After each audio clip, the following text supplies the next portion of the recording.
I'm Fraser, here for Culture Mag. So I'm with Vicky Hungerford. To start off, would you be able to give us a bit of a rundown on what your job and responsibility is here at Bloodstock? I think I have like the worst and the fun job. So I'm a director of the festival and I book the bands. I book the main stage bands and the headliners for the second stage.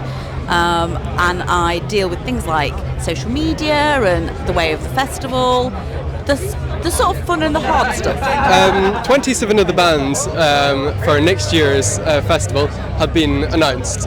How has the response to that been? How have they been received?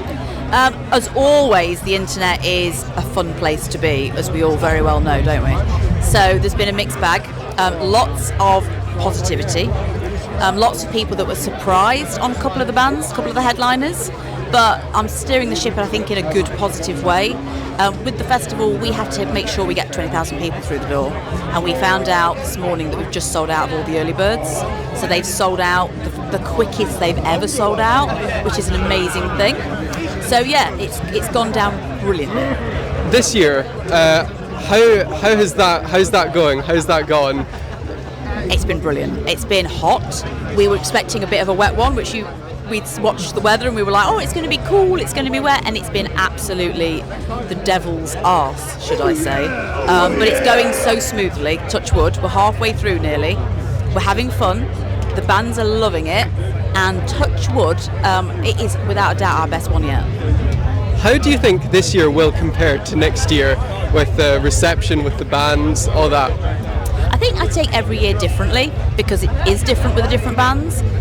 Sometimes the festival has a different vibe depending on the bands that are playing, but it's always got a great vibe, and I think it doesn't really affect that. You just get people that, you know, have different preferences, but you'll still have 20,000 people having the best time and enjoying themselves, which is all we want. When you're picking the bands, how much of it is personal preference and how much is other things like stats? Oh, people always ask me this. People think every band I book is my favourite band. People will be horrified to learn that not every band I listen to, or not every band is my favourite.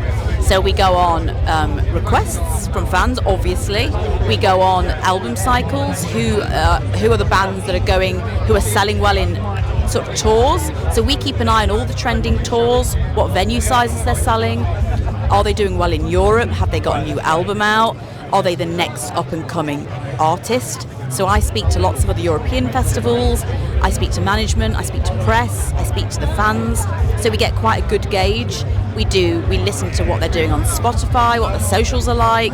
There's so many factors that are taken into when we book an artist, and absolutely no, I'm not booking all the bands I listen to, because otherwise you would only have Vicky's music, or what Vicky likes.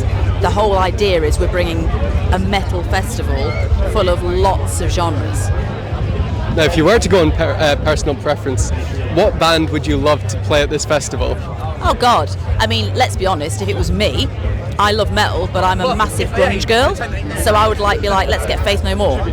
Let's get Faith No More or Alice in Chains headlining, which I think would be great and would get amazing reception, but yeah, that's, you know, who I would go for. But obviously it's a metal event and I could not afford Faith No More. But Mike Patton, if you're listening, why not?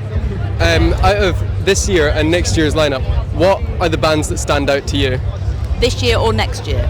Start off with this year. Oh, there's so many this year. I mean, obviously I'm excited for Slaughter to Prevail because it's their first headline show of a festival in the UK.